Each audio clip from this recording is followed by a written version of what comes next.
Hello. Hello. Good evening.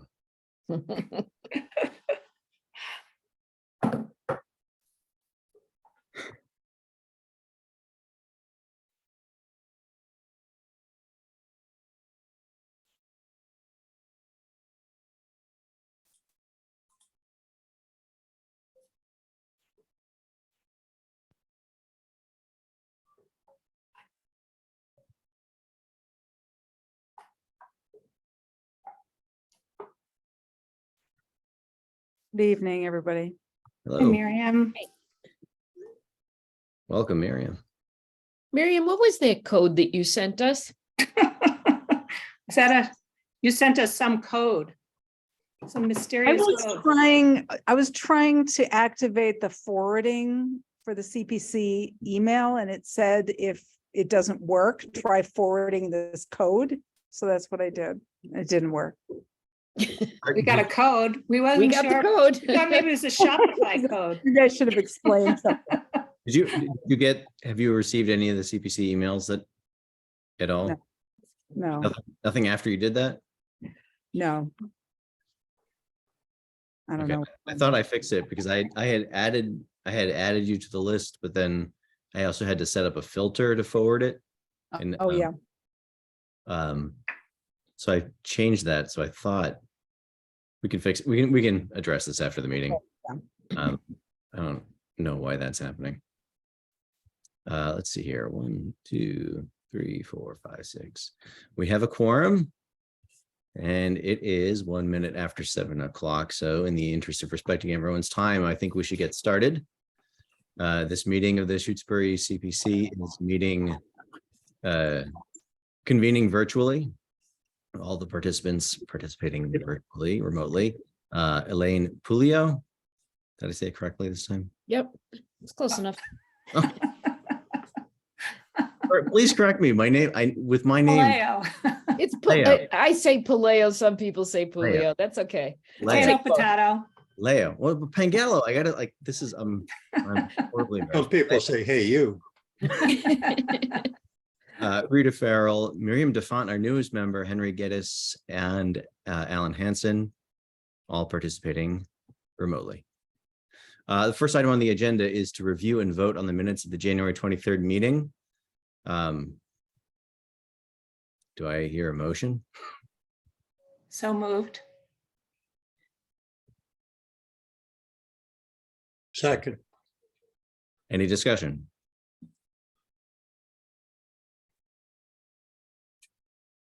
Seeing no discussion, we'll move to a vote.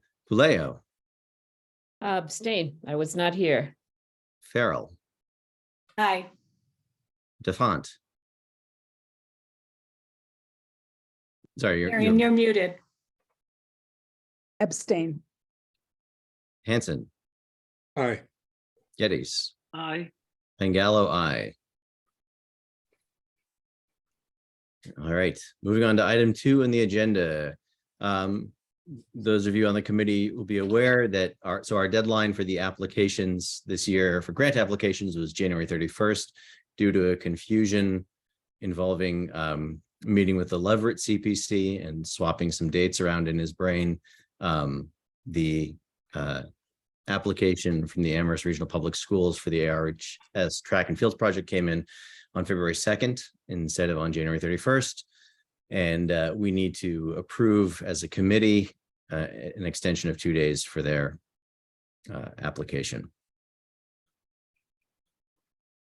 I move to extend the application deadline for the ARHS Track and Field project. I will second that. Is there any discussion?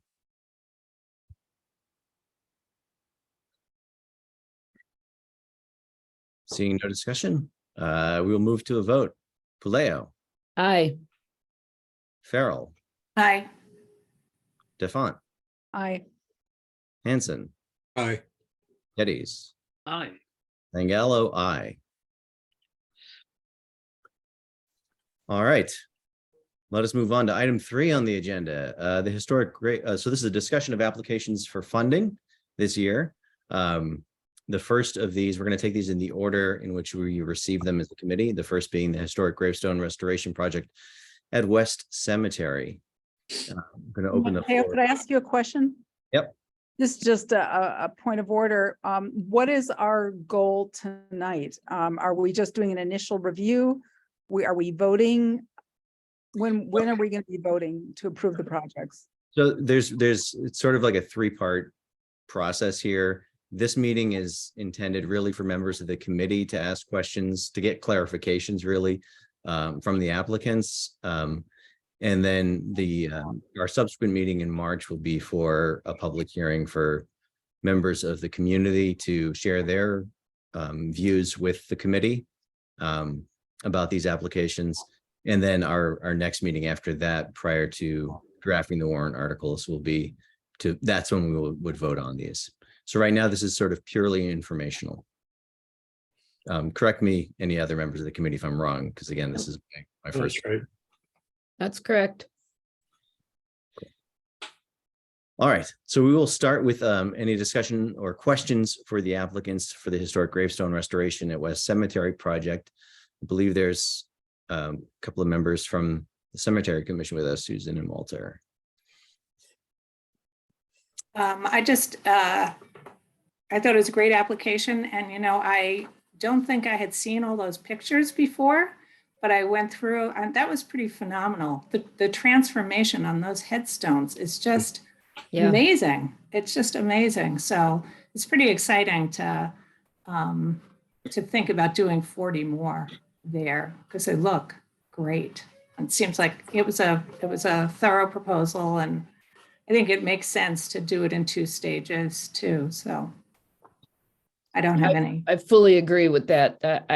I don't have any questions of it. I just wanted to say that I thought you did a great job at finding someone who did an excellent job on those, and it really looks nice.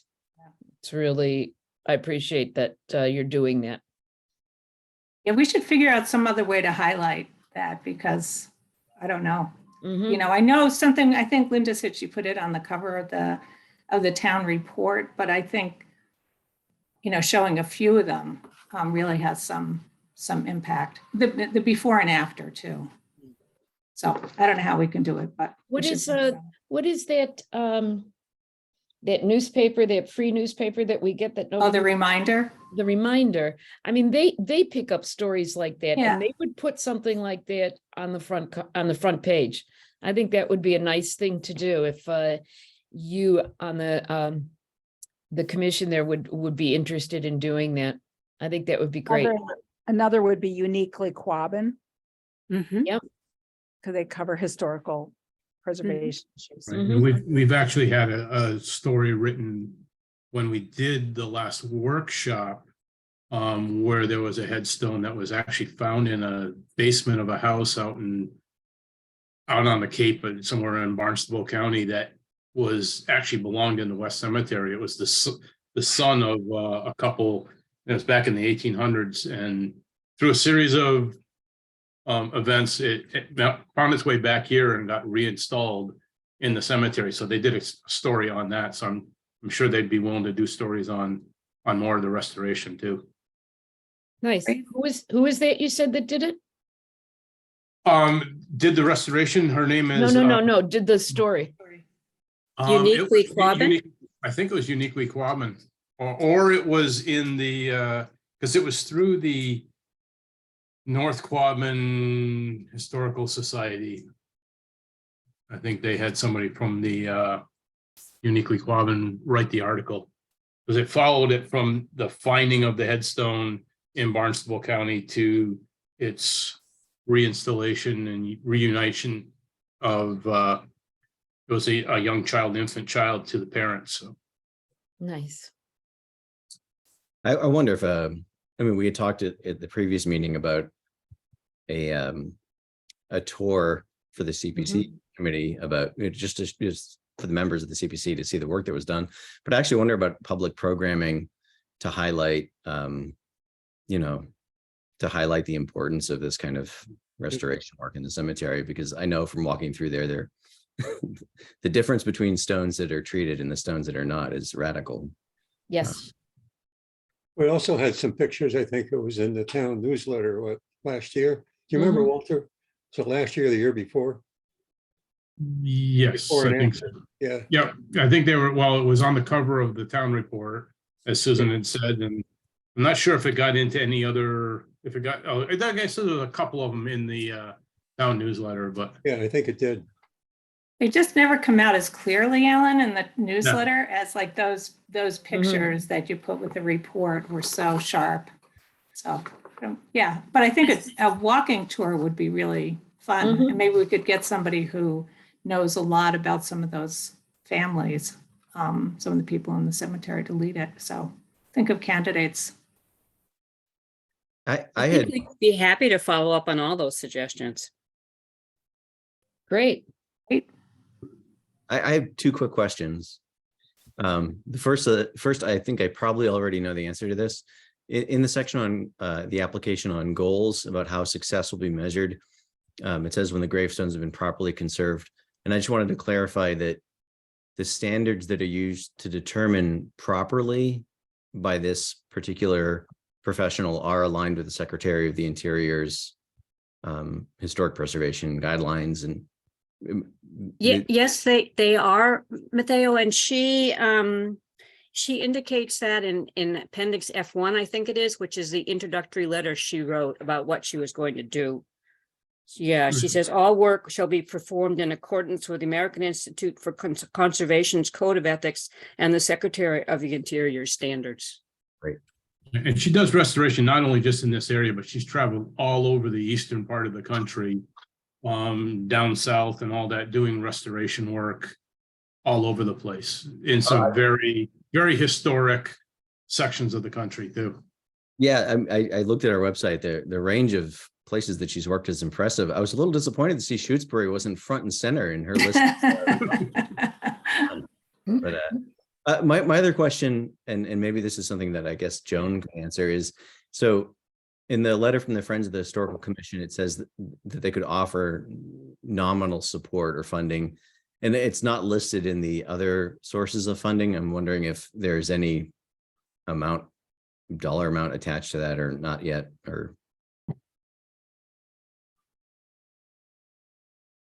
There's no amount yet. okay. But I have to check with everybody. So no.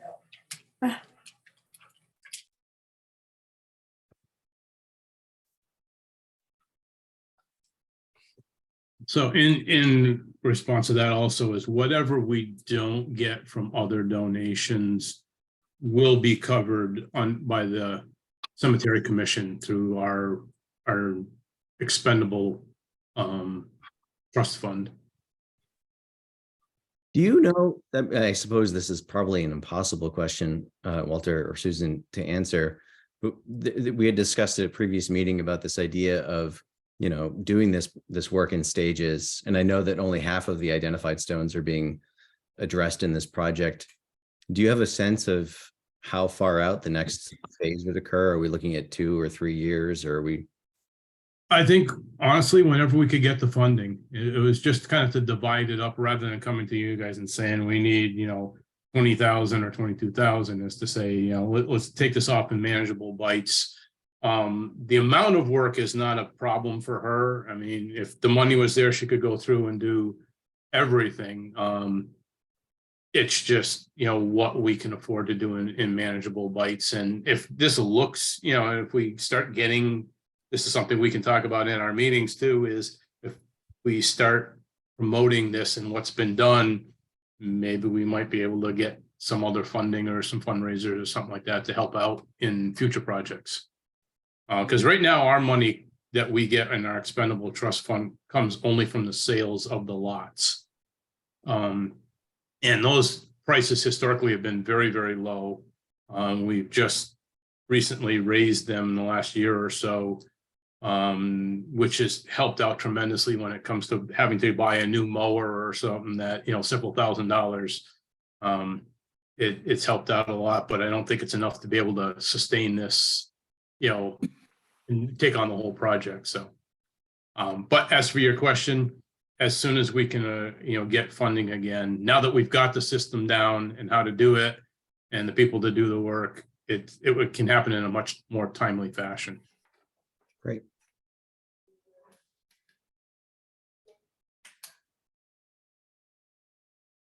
Are there any other questions or comments from members of the committee?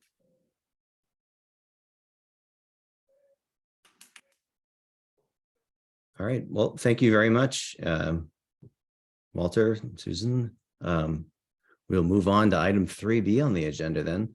Emerson Regional High School Track and Fields Project. I'll open the floor to any comments or questions from members of the committee.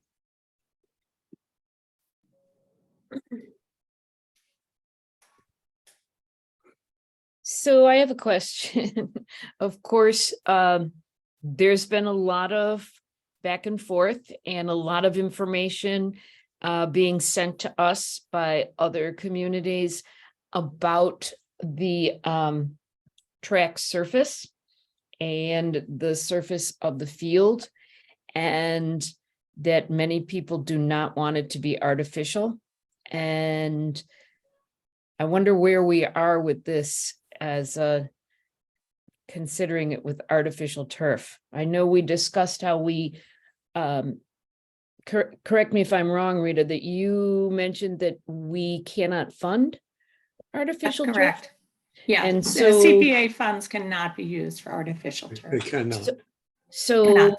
so therefore, if CPA funds can't be used for it, then can we use funds for the other parts of it and have somebody else do the artificial turf? But where is that money all going to come from? And how are you going to resolve the fact that the community is very divided about this?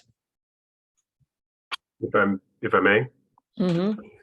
So a couple of things. So yes, so we're aware that CPA does not allow for essentially stadiums, which includes the field. I don't think it matters which kind of surface it is. I don't think you can use CPA funds for that. It has been determined that it can be used for a track.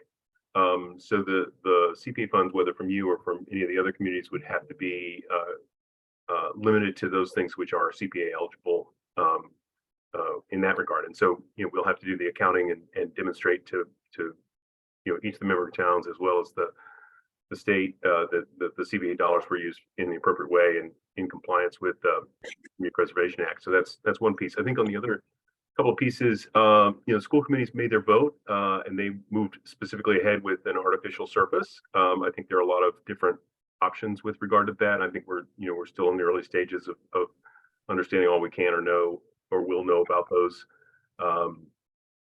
types of surfaces and what's possible or not possible. And I think that, yeah, they certainly, have heard about those things. And I think, a lot of questions raised and concerns in a lot of different places. I think there's a lot of different information out there. So I think we're going to try to, as far as, the school district is concerned and as far as, our process to do procurement and design work and all of that, we're going to be, conscientious of that. And the arbiter of the decision is the school committee. The one thing I will say regarding how the funding gets put together. So there was a debt authorization that the school committee voted a year ago in March of last year. And that debt authorization relates to borrowing by the regional school district on behalf of the 4-member towns and obligates those 4-member towns to pay that back.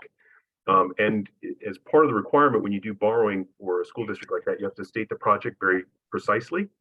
And so when the school committee voted, they had sort of 2 options in front of them when they voted it, and one of those, and then they had to make a determination in January about which one they were going to move ahead with, and they particularly put the language of artificial surface into that for that interior field. I think the thing to keep in mind about the larger question on that debt is that if we were to change that, that would change the project description, which would require rescinding of that authorization and a new authorization that they would have to vote. And really, once that happens, the school committee can do those authorizations at any time. However, once they do a debt authorization, There's a small window of time, I think it's 7 days, where we have to notify each of the member towns. They then have 60 days to take action, which they don't have to take action, which is an implicit approval. If they do decide to take action, then it has to be through town meeting.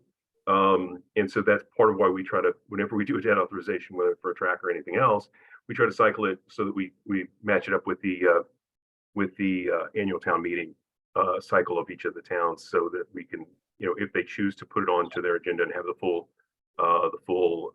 town meeting vote on it, they can. So that's just a little background about sort of how the debt piece and that $1.5 million, which is in that part of the funding for it. We've gone to each of the CPA committees in each of the 4 towns. Amherst has funded over $950,000 from their CPA fund to help support the project. Pelham a couple of years ago did a small design focused approval. And before you, and also before the town of Leverett, is a suggested CPA funding for this as well. The other big piece that will come into play is fundraising that the Amherst boosters are doing to try to raise a number of funds. Because the totality of the project is going to be 4.7 million or more to do all of it, and it's a track which is desperately needed in the interior field, but it's also work in the surrounding fields. I'm not sure how familiar everybody was with the location, but there are a number of fields around that.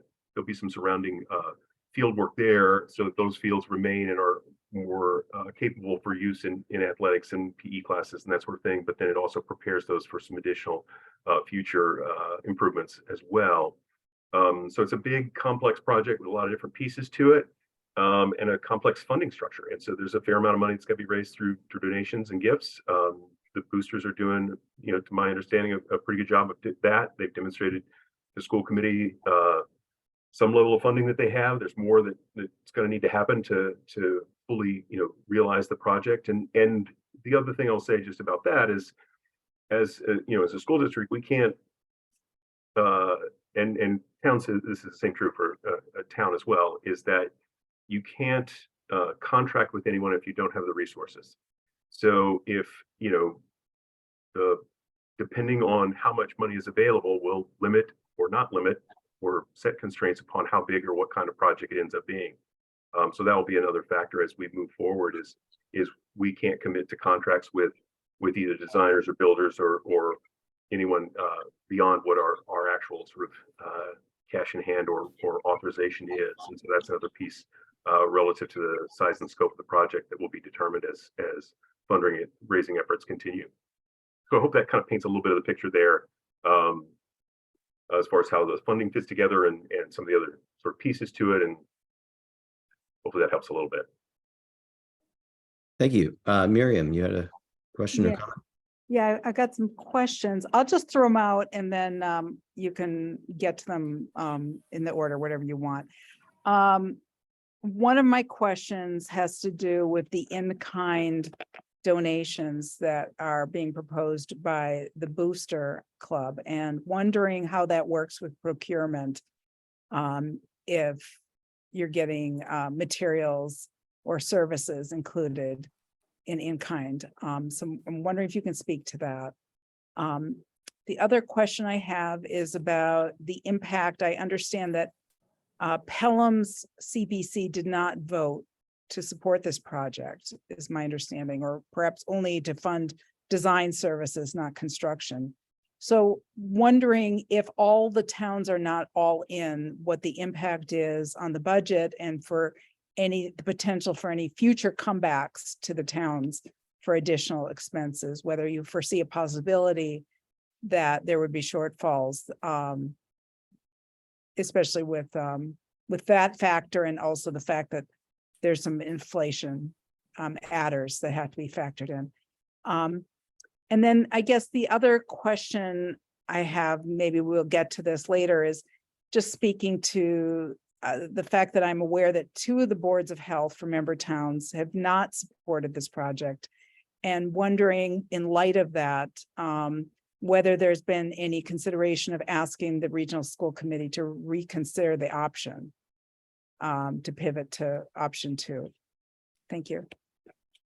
So So as far as the in-kind donations, I think it's certainly something that happens and has been done, and you know, we'll have to explore the sort of nitty-gritty of how that works. Part of it's about how you know, it's typically, you know, sort of materials or services that are offered. And so it's one of those things that has to be coordinated with if we're in a construction phase, it's going to have to be coordinated with a general contractor, or we might have what's called an owner's project manager that'll have to sort of contend with some of that. Some parts of the in-kind is, you know, sort of what's the value of it, but also it's a coordination effort, I think, as much as anything. And there are probably a fair number of particular legal arrangements that have to be solidified and codified, but haven't gotten far enough yet to get into that yet. But I think we will, and I think there are a number of those, and they'll be, you know, probably fairly critical to the project as a whole, because they can be, you know, of high value for the project. I think with regard to the, you know, it is a concern. Inflation's been, you know, as everyone's noticed, if you bought eggs recently in particular, but you know, inflation's been rather severe over the last couple of years. It's had an impact. Its impact on, this is what's called horizontal construction, as opposed to vertical construction, like building construction. The impact's been a lot greater. Things like this kind of project, which is called horizontal construction, has been less so, but it's not zero, and it's been, you know, noticeable, and it does have an impact on the project, and will have an impact on the project. I think from the standpoint of coming back to the towns relative to asking for additional funds, you know, when we were in the early phases talking to the four communities at our four towns meetings and asking about the debt authorization, the amount of proposed debt that we would be asking each of the communities, and ways in which we might fund this. You know, we got a clear message from each of the communities that the sort of debt authorization of $1.5 million was sort of what they felt they could afford for this kind of a project, and not really more for this. And so the tactic of looking at CPC or you know, to CPA funds through CPC and or donations were obviously other sources of revenue, because we knew that with $1.5 million, that wasn't going to get the project really fully off the ground. And so we knew that we'd need to be asking for other kinds. The nice thing about community preservation money is that some of it's state matching funds, so that's helpful.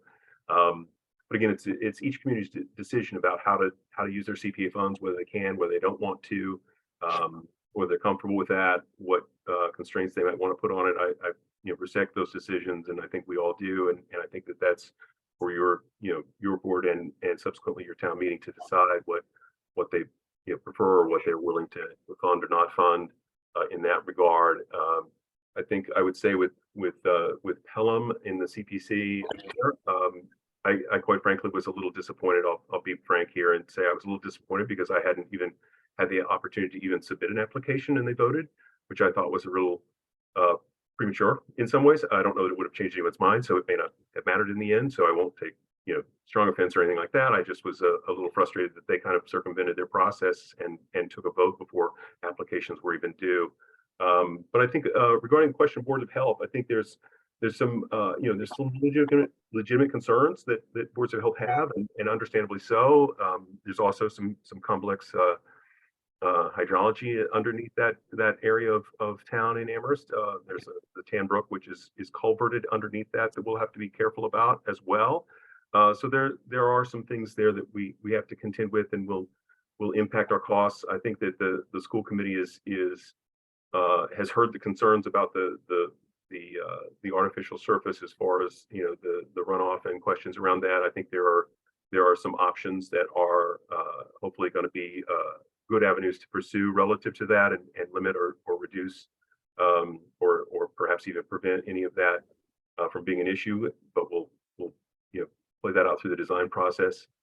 As to whether or not the school committee wants to take this up again, and I haven't gotten the sense from the meetings I've been at where they've discussed this that they have much appetite for that. It was a pretty significant vote in favor of moving ahead with an artificial surface.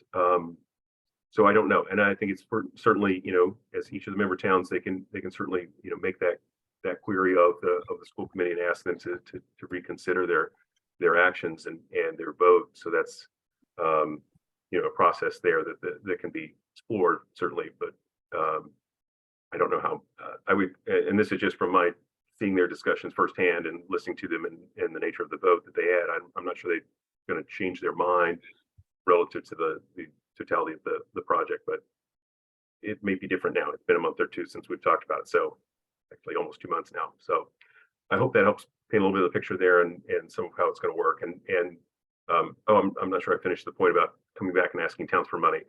Not really. We really can't. I think if anything, it's going to be, it's been clear from the towns, what their resource capacity is. Hopefully CPA funds would be an additional one that they might be able to use. But if not, then the project is going to be limited by the fundraising that can occur and support the project beyond those resources that are in hand now. Thank you, Doug. Alan, did you have a question or comment? Well, I think Doug answered most of my main question, but I had a comment that my recollection, let me know if you have a different opinion, Rita, was that when we discussed this last year, the conclusion was that there were aspects of the proposal that could be funded by CPC funds. Mhm. Things like landscaping, construction of access points, that kind of thing is eligible for CPC funding. Am I right? Yes. Yep. So Mhm. there is a role we could play in this whole thing. And the second one I had was was actually Doug already answered it, so I'll withdraw that one. That was my main question. The other question I had was, did Pelham give any reason why they chose not to support this? It's probably in their public records, right? I believe it was the Does artificial anybody turf. know? I believe it was the artificial turf. But they couldn't do that anyway because that's not allowed under. But they didn't. The discussion from their minutes, the discussion was that they were concerned that providing any funding for the project would be implicitly endorsing the use of artificial turf, even if the funding was being dedicated to a different part of the project. So it was a. It sounded like they had said that that they wanted to support it if it had been an option to, that they were willing to, that they in theory liked the proposal of the project overall, just not the artificial turf component. All right. I'll accept that as an answer. I won't accept that as a reason. Thank you, Alan. You're welcome. Rita, did you have any questions or comments? Yeah, I just wanted to go back, Doug, to what you said around the debt authorization. So you said in the debt authorization, there was language specifically regarding the artificial turf, and that if that got changed, then the towns would have to go through that whole process again. That's correct. So let me sort of see if I can explain the process a little bit again. Anytime we do a debt authorization, so regardless of purpose, if we're asking a school committee to vote on authorizing debt, they must articulate the project or projects within that. And most of the time you'll see it, and it's this laundry list of capital projects that we have. And it'll say, HVAC repairs and that kind of thing. In this case, the nature of the project was related to the track and fields project, and so they particularly put the language of artificial turf into that authorization, and that's in there, and the language is required that way because when we go to the DOR, the Department of Revenue, to get authorization and to do the borrowing, we have to have that project authorization. That project description in there. And so that it's been made very clear to each of the communities when they voted or choose, you can choose to not take any action, which is an implicit approval, or you can take action to approve or not at your town meeting. And so that description does need to be a part of that authorization so that you can make that choice and make your determination. And so if we were wanting to do a project different than what was articulated there, that authorization would need to be rescinded, and then a new authorization voted. Once that happens, that's a new authorization starts like any new authorization. And so the sort of clock starts and the process starts relative to that authorization. And so it has the 60-day period for your select board to take action as to whether they want to call a town meeting and have it be part of the warrant of that town meeting, and so on and so forth. So it gets, it just sort of restarts the clock in a sense. And that would also have to have specific language about the project in it as well. So. Okay, thank you.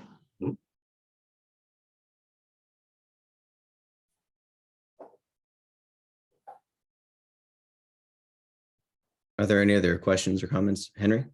Yeah, I guess I'm just wondering if Doug might say anything as to how the committee rationalized or justified the use of the turf. I guess I never heard anything on that end. So I think that some of the pieces that played into their decision, and I'm paraphrasing, I guess is the best way to describe this. I wouldn't, I hope I don't say something that doesn't align with what their thinking was. But I think that when they looked at the level of use at the fields, and the demands for that space, and the usage of that, and the sort of hours of playability, and the overall capacity of that artificial surface to meet the needs of the schools and their programming, they felt it was a sort of better solution in the long run. And one of the real key problems, if we were to go with a natural surface, is there's some limitations on how much you can play on those on that type of surface and keep it in good, safe, healthy functioning. And so what would really happen, as far as when you look at that and you look at the level of need we have for usage, it would probably require an additional field, and then the maintenance of that field. So that was, I think those kind of two pieces played strongly in their mind, is that there would be additional field space that would need to be created and maintained as a potential solution to the level of use need. And the multiplier roughly is 3 to 5. I mean, there's a lot of variability in the stats on how much playable hours you have on fields. It depends on a number of factors, but the sort of rough back of the envelope sort of estimate on playability is about 3 to 5 times the amount of playable hours on an artificial surface versus a natural surface. And that's, again, I don't want to overstate that. That there's some optimal sort of thinking with regard to that. So it may not be quite as extreme as that. I don't know. I'm not expert in that regard, but that's the sort of information we had coming in. And I think that played into the school committee's thinking about that choice. And if they felt that we had the resources to dedicate to that field maintenance and potentially a new field and the maintenance of that field, because that's an ongoing, and it's not that there aren't ongoing costs with any type of field you have, artificial or otherwise. I think they just felt, when they sort of weighed those things against each other, it seemed like this was the sort of best choice they could make in the circumstances. Thank you.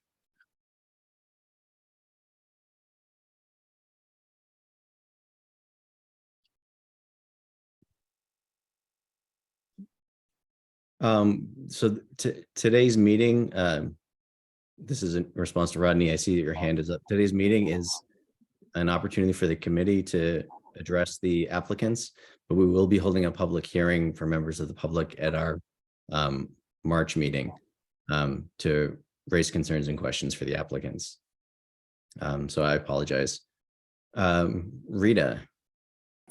Yeah, I just wanted to go back to process too. So I don't recall, do we have our public hearing scheduled? Is that correct? Yes. Okay. What's the date? I just didn't have it down. I March. had it here somewhere. March 23rd.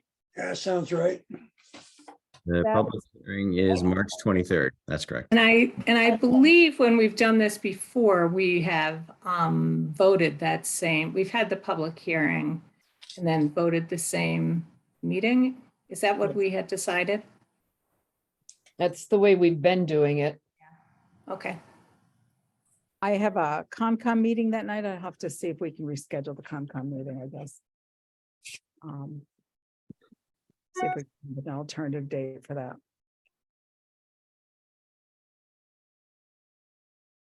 Okay, and that, just as an FYI, that's a legal notice, so there's a posting. Linda always took care of that. Yep. So, Mateo, if you need some guidance on that, Linda's still in town. Yeah, she gave me the materials and You the, did, okay, good, all right. So I think it's 2 weeks in advance, it has to be published. Miriam, your hand is up. Yeah, I had a couple of questions. One is, given that there are wetlands on the property, that there's a culverted Tan Brook, has there been any planning around what wetland permitting is going to be needed and contingencies for any orders of conditions that might alter the design based on that? So that was question number one. And then I guess, again, it's just kind of more of a process question, but given, kind of the concerns from the public that we've received about health issues and safety issues, and I'm thinking not just about the PFAS concerns, but also, I've seen concerns about the safety of artificial turf for injuries. I'm wondering, what the process is for communicating with the school committee about those concerns for a CPC. I understand that is their purview to design this project and this application, but I just wonder about what our options are for communicating about that. If we have a public hearing, would one outcome of that be possibly that we would vote to have some communication with the school committee if there were things that we were hoping to see change in the application? I don't know, I have an answer. Thanks. Doug, did you want to respond to that? Yeah, I'll take the first one first. So on the wetlands question, I think that, we're certainly aware of it. I think in the design process, we'll try to articulate and identify what any of those types of things are going to be, sort of what the impact is, whether it be during sort of construction phase or long-term sort of things that we need to do relative to that. It is, certainly a thing that we're aware of and understand. Fortunately, the university has done a fair amount of research on that, and we are in touch with some of the folks that have done that research firsthand. So that's helpful to us. And there's some expertise in the town of Amherst at Town Hall and some of the staff that they have relative to that. So we're hopeful that as our designers go through and start to work ahead with the project, they'll be keeping a close eye on that and what's necessary there. And if there's something that comes up that will be rather costly to deal with, that we identify that early so that we can plan accordingly. But I think that's we don't know much now, but I do think we want to try to keep a very close eye on it because that's a definite concern. I think on the as far as communicating school committee, they have a number of different ways you can reach out to them, and they certainly, would welcome, that feedback, I think. And I would hesitate to offer, I think it's school committee at arps.org, but I'm not sure as far as an email. They certainly have a phone number you can call and leave a message. I think if you as a formal committee wanted to write a memo and send that to the school committee, they would take notice of that and appreciate that if that was the case, whether it be this committee or your board of health or anybody else. I think formal memo from those boards to the regional school committee would be well received and appreciated if you wanted to communicate that. They consider that, I think, or carefully, I think, and obviously you have your representatives from Shutesbury on the school committee. You can also communicate to as a conduit to the full committee. So those are the ways I would suggest around reaching out and connecting with school committee on any topic really, and this one in particular. But Thank you. Elaine? Yeah, I just wanted to say that I think that those questions, even though they're important, they're not in the scope of our committee, the CPC. They are conservation or Board of Health. And so I'd like to steer away from those and not be talking about them in our committee meeting.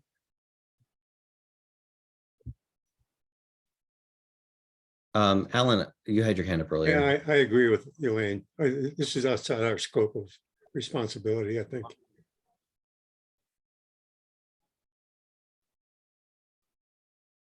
Are there any other comments or questions from members of the committee?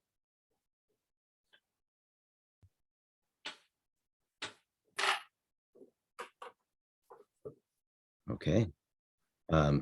Seeing none, thank you very much, Doug. Thank you all. I appreciate you taking the time Thanks, Doug. to spend with Thank us you. and consider it. So thank you so much. We're going to move on to item 4 on the agenda, which is the proposed warrant article for the Lot R15 parking area funding. So again, just by way of clarification, this is not new funding. This is because the warrant article that authorized that provided CPA funding for the purchase of Lot R15 did not specify that the parking funding, or the funding to create the parking area in that grant, was supposed to go to the Conservation Commission after the purchase rather than being part of the purchase. And so it was decided that it would be appropriate to have another warrant article specifying this. I sent out a draft of the warrant article. This is the first warrant article I've ever written. So Congratulations. but if there's anything that needs to be clarified here, revised, changed, if there's any discussion about it, I would love to hear it. I didn't get it, Matteo. I will send it to you right now. Sorry. Rita. Yeah, I just, a couple of things just in procedurally. I mean, warrant articles can get drafted by the committee, but they are then reviewed by town council and actually voted by the select board. So they don't become, we send it along, but the actual warrant is prepared by the select board, and they get the articles from the committee. The only other thing I wanted to make sure, so we're giving the money to the Conservation Commission, and that's the way it read, so that the $5,000 goes to, we already approved the $5,000. I think the difference here is that it's going to the Conservation Commission, and that was the language that you put in that draft article. So it looks fine to me. So my question on this, jumping in, is that do we have to make a mention that this monies, as we did with the moving of the garden, the community garden, that we actually proposed the moving, because these funds have already been approved. They're sitting out there approved, and we have to do something to say that these are the same funds. Yeah, I think that's a question for yeah, it's a good question. And that's a question for town council. Yeah. So I think we say what the intention is, right, and then make sure that Donna gives us her right viewpoint on how it gets stated. That was my lingering question was about whether after the phrase 2,500 from the CPA budget of reserve fund balances, if there should have been something that said as appropriated by annual town meeting in such and such a warrant article. Yeah, I think rather than worrying too much about the language, I think we just tell her what the intent is here. right, she'll write it, say, she'll do it. Yeah, then she'll do it. So we have we had the original vote, which she's very aware of, as Miriam could tell you. What that, when you're going through the closing. So, but I think we should probably, as a committee, vote the $5,000 for the Conservation Commission. So that's that, because in the original warrant article, it was going to the Kestrel Trust. Right. So I think we should, and I'm happy to do this now, is to make a motion that that we approve the $5,000 for the Conservation Commission to complete the parking at, what do we call this? What's the name? The West Quabbin Woodlands. Yeah. West Quabbin Woodlands. West Quabbin Woodlands. Could I ask a question? Is there there's a motion. Is there a second for the motion? I second it. Is there discussion? Miriam? Yeah, a question I had is around the definition of developing a parking area. And would the committee see signage at the parking area being part of that development? I think it's fine. I mean, Zach? I know we're not supposed to take other towns' CPA projects as a rubric for what we should do, but I think that's pretty not standard, but it's commonplace for signage to be incorporated. I mean, we could say parking and signage if that makes it clearer. Yeah, just didn't want to make sure that. Is that what you want? You want a sign Yeah, there I would too? I'd like to have the flexibility of, depending on what the budget comes out to being, if we can have a sign erected, I think it would be great. Then I would amend my motion to say $5,000 for parking and signage at West Quabbin Woodlands parking area. We might need to have an accessible spot. I don't know if we have to have a handicap spot or not, so. Yeah. I think that would be presumed in the authorization of a parking area, given the Mhm. ADA. So there is an amended motion. Is there a second for the amended motion? I second that. Is there any discussion? Seeing none, we'll vote on the amended motion to approve $5,000 for the Conservation Commission for the development of parking area and signage at West Quabbin Conservation Area. Defont, I, Galeo, Aye. Carol, I, Hanson. Hanson, Aye. Geddes. Yep. Aye. And Gallo, aye. So I amending the warrant article language so that it reads for the development of a parking area and signage at lot R15. I'll entertain a motion to approve the request to the I don't even know how to word this. no, all you need to do is, yeah, I mean, I can just handle it with town council. Okay, all So. right. Lovely. I like that.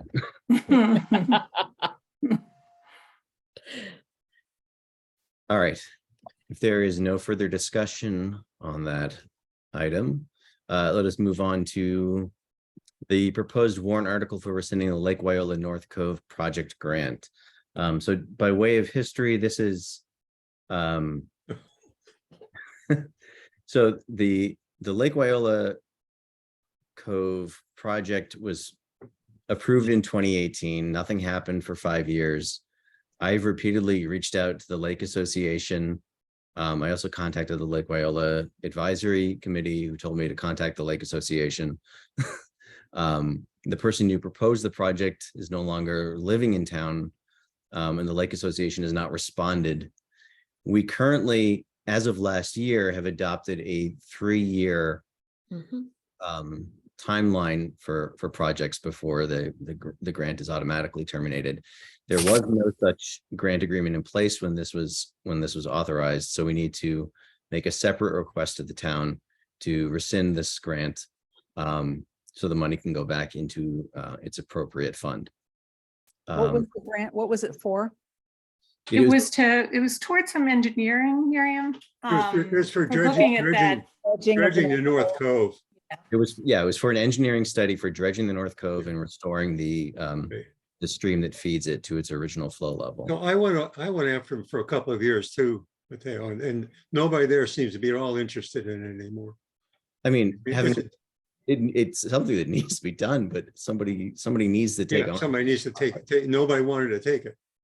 So I think we should Talking just, about it at, I mean, it was talked about at the last Conservation Commission meeting. I mean, my impression is because this is something that absolutely needs to be done. It's something that somebody should apply to the CPC for funding for, but I don't know how long we can just leave this dangling out there. I mean, it's money that nobody is using, and Yeah, technically, I don't think there's a limit. But There, on the other hand, we're not using it either. So I mean, it doesn't hurt to leave it there if we can find somebody, but I don't think we're ever going to find anybody. tried. You and I have tried. Rita, I think it's cleaner to rescind it. I think this was just a drop in the bucket. There was going to have to be a lot of additional money. $5,000 wasn't even going to begin to address the engineering cost. So it's got to be kind of just a more thoughtful, comprehensive approach. And just leaving this on the books is, I think we should just rescind it. And we can start over.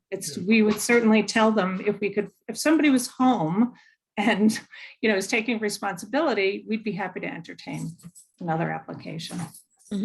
if somebody wanted to do this, I would imagine they would want to start over anyway, because the cost for this kind of study is not $5,000 now. It's been 5 years and the cost for everything is much more. Yeah. So, I mean, that alone, I think is, but. Yeah, So do we have a motion? I think we do away with it. Is there a motion? I'll move that we propose a warrant article for rescinding the Lake Wyola North Cove project grant. Second. Second that. Oh, okay. Go ahead, Elaine. Okay. I'll second it. Is there any further discussion? Seeing none, we'll vote on the motion. Farrell, Aye. Leo, Aye. Hunt, Hanson. Aye. Geddes, Aye. and Gallo, aye. Okay. Item 6, any other business for the committee to discuss or consider?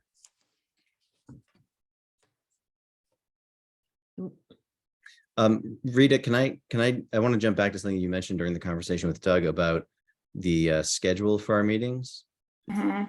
So the schedule that is up now on the website that has us holding the public hearing March 23rd and then holding the meeting to vote on April 6th. That was what we had discussed in the fall. Oh, okay. If the committee would like to amend that schedule so that we vote March 23rd and don't even meet, I mean, because right now it says annual town meeting is April 29th. Is that correct?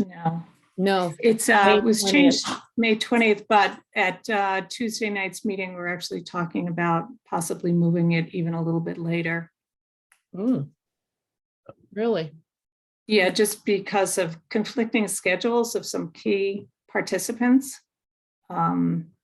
So there are, yeah, it's not decided yet. We're going to talk about it Tuesday night. Okay. All right. So, Yeah, but May 20th would be the earliest. so obviously we will not be meeting May 18th to draft and vote on the grant agreements. Right. So I'll remove those from the website. And then the question is, does the committee then want to go ahead and vote on the grant requests March 23rd and have no meeting April 6th? It's going to really depend, I think, on how much community participation we have and how long that's going to last. I guess, I mean, it could be, we could be a couple of hours, especially with the track, if we have community input, I'm afraid. So maybe we stick with that schedule then, Mateo. I mean, it doesn't matter to anybody necessarily, except for us, if we end up on March 23rd having plenty of time, and so we can vote. And then we just don't have the meeting on April 6th. It's not going to affect any of the applicants, I don't think. Well, then, unless there are strong objections from any of the other committee members, I think I'll remove the April 29th and May 18th items from the website schedule, but I will keep March 23rd and April 6th as is for now. Yeah. Miriam?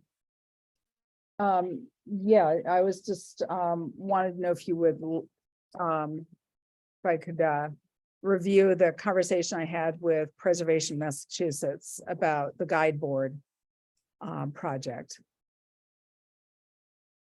This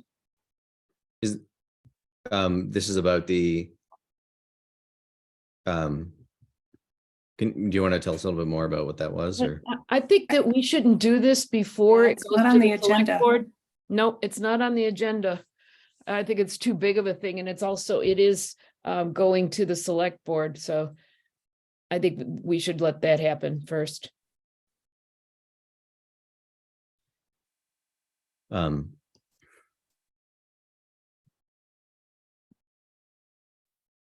Would you, Miriam, do you want me to add an agenda item to our next meeting to discuss this? Yeah, sure.